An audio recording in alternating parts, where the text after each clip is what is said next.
Breaking news, Nebraska football has a head coach. His name is Mickey Joseph. You are Locked On Huskers, your daily podcast on the Nebraska Cornhuskers, part of the Locked On Podcast Network, your team every day.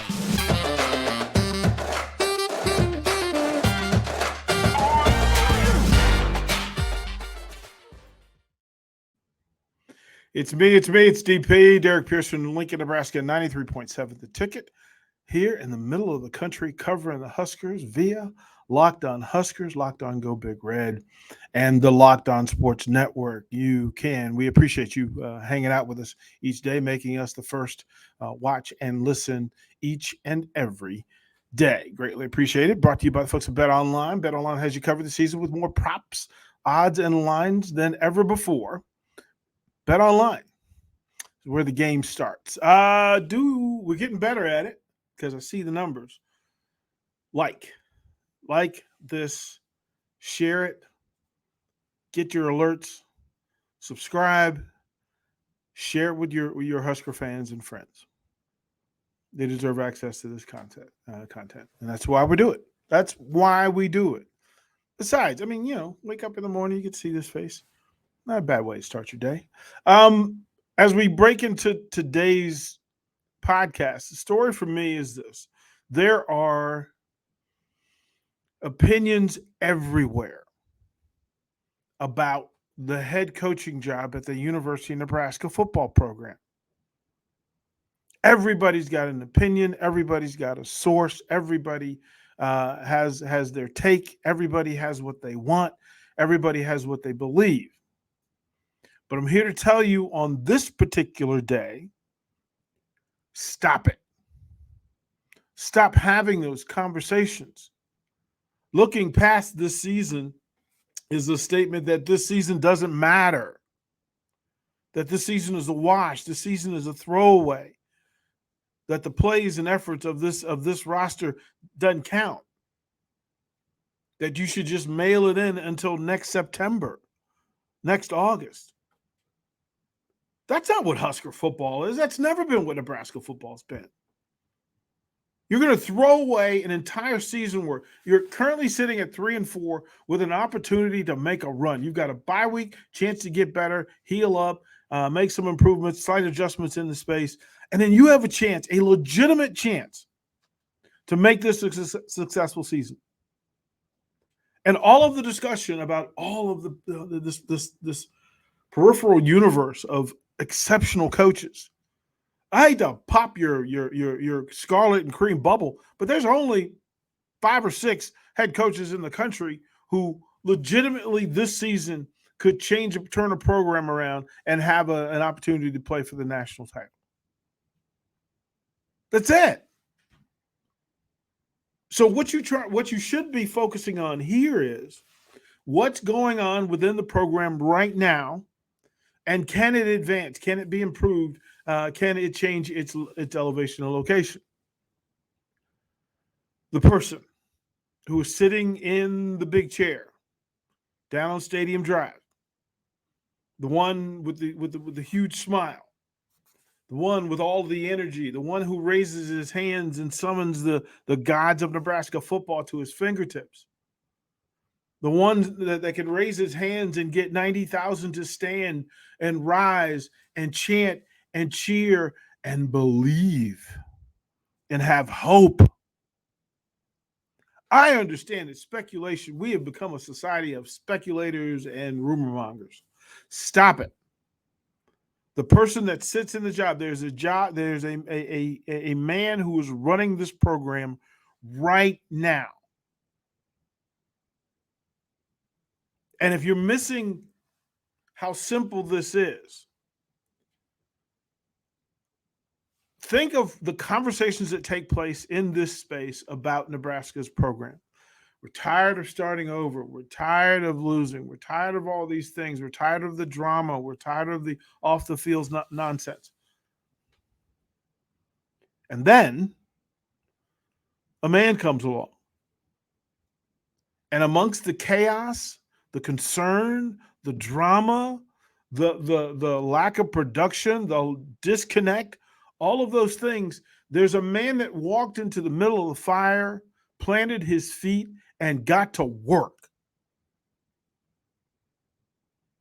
There was not a lot of talk about, well, what is it possible for him to win?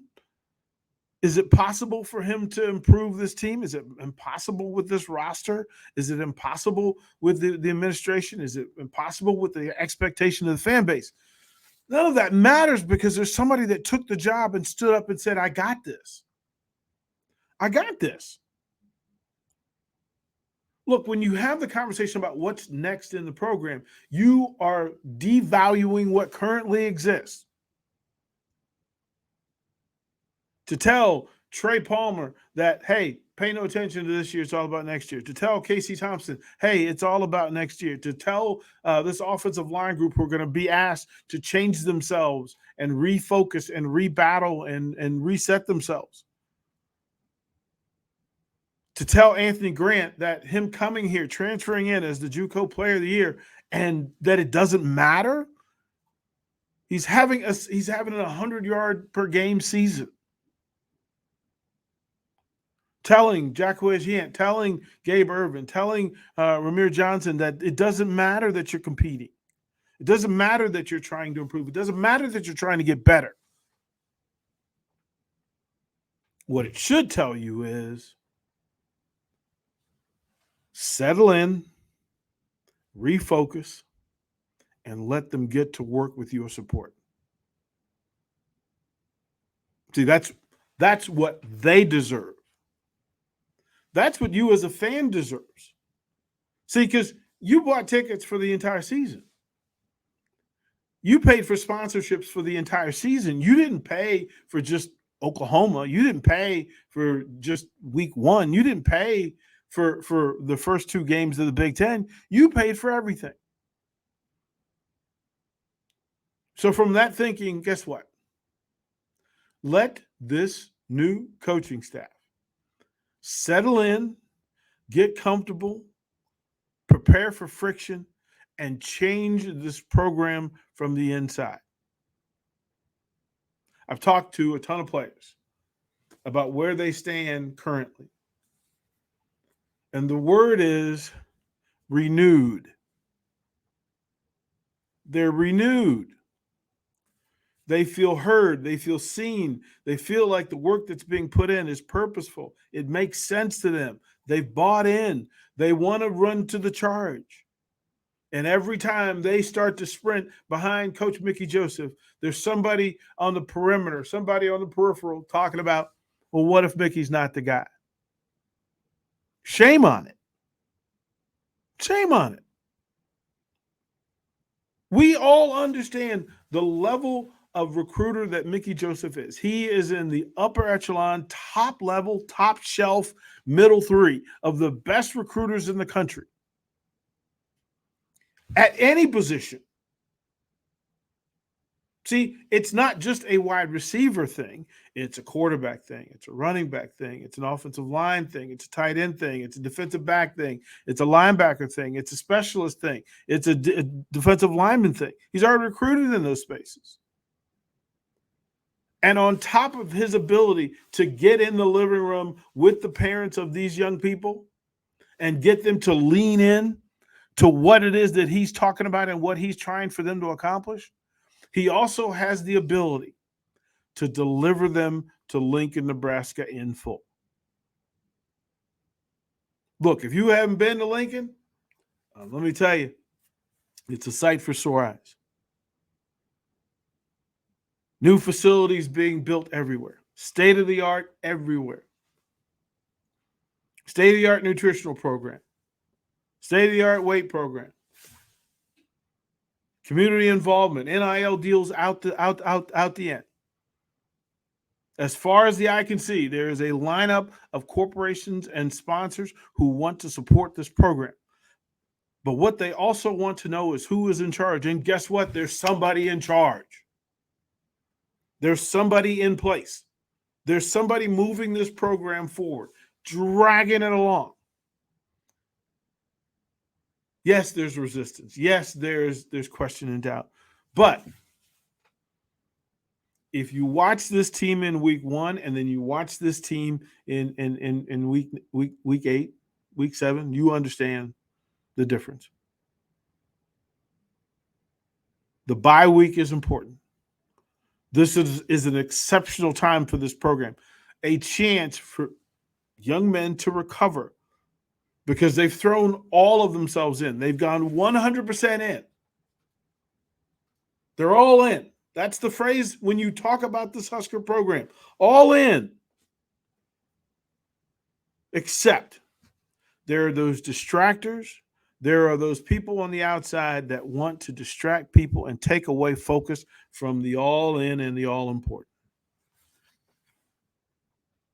Lots to talk about. We'll get to what the coaching position requires. I want to thank the folks from BetOnline again for what they do. It's a busy week in the Big Ten Conference. Of course, the lead story is Ohio State being a 29-point favorite over Iowa.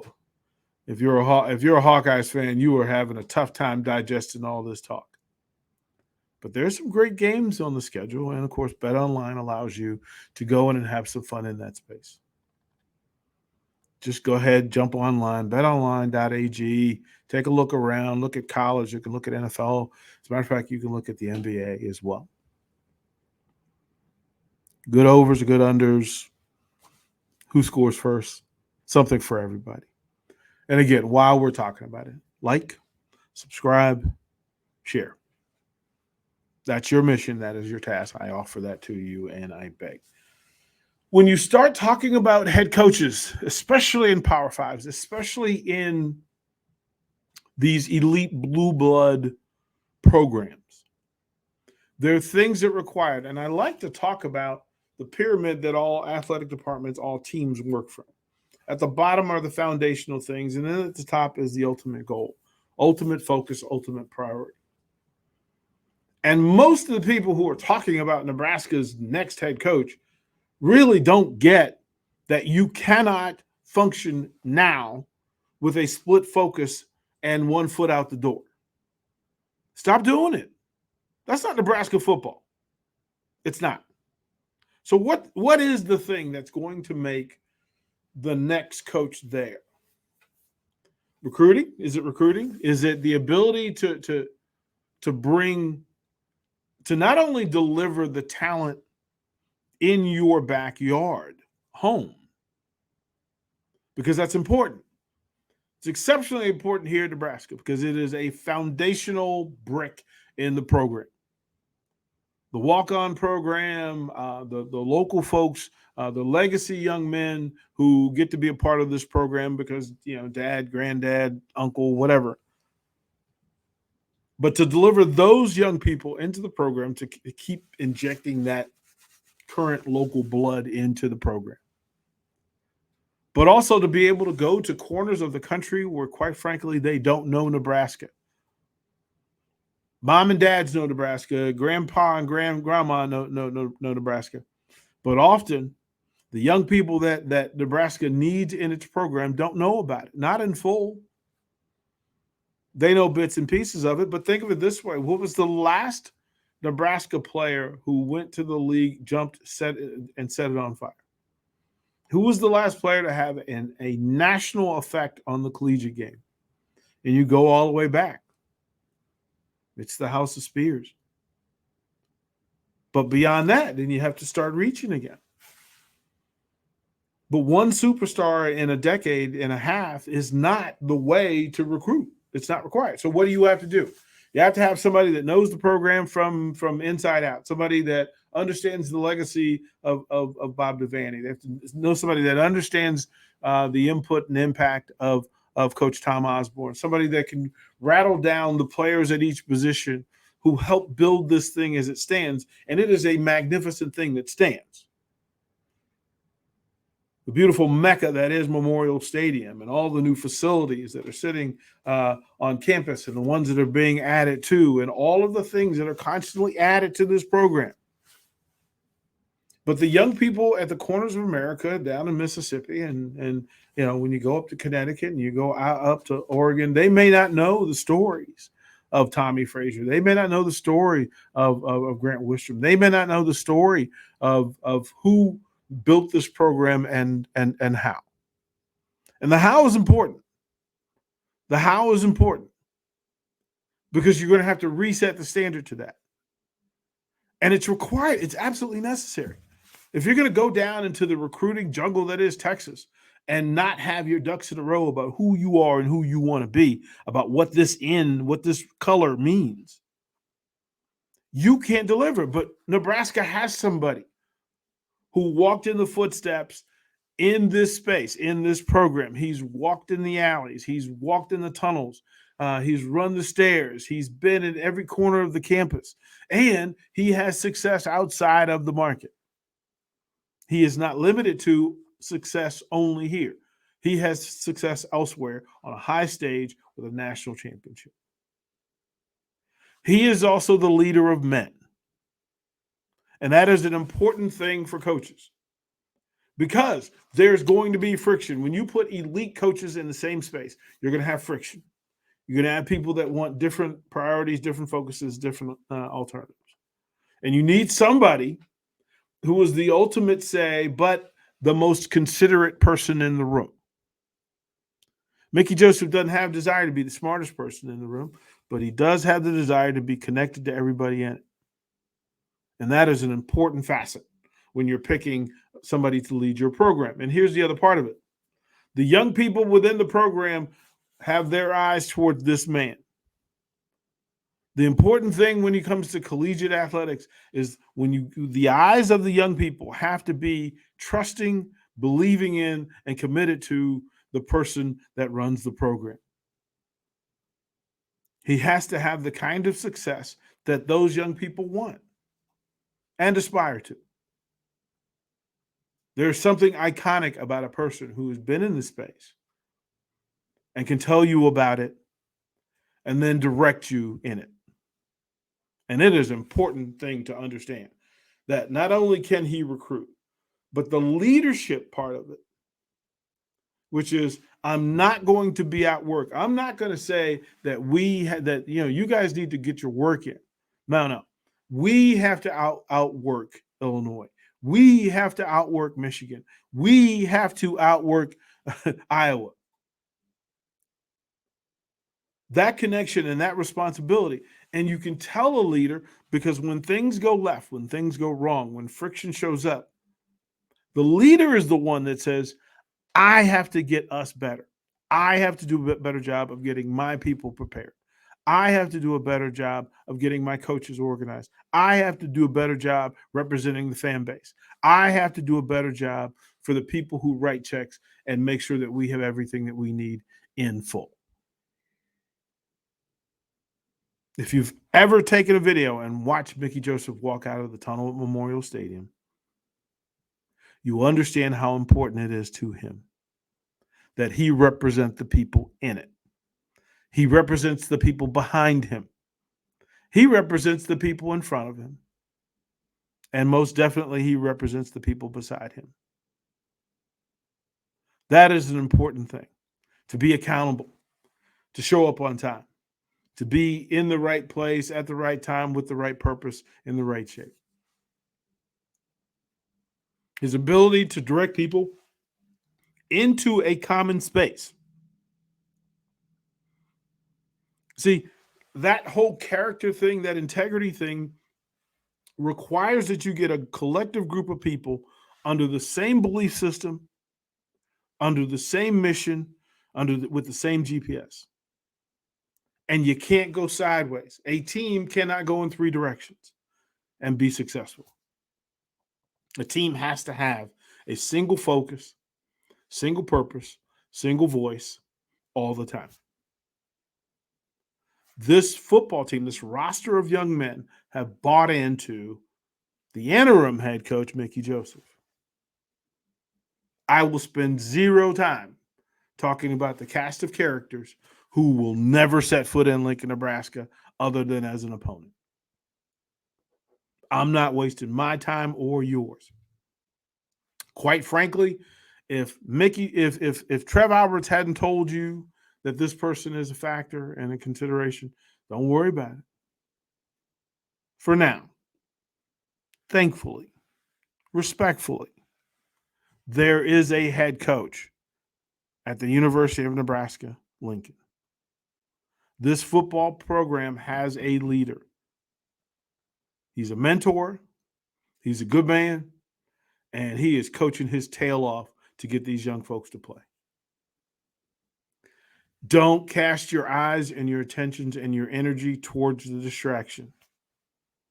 Do yourself a favor. Do these young men a favor. Do that man a favor. Do this in a favor.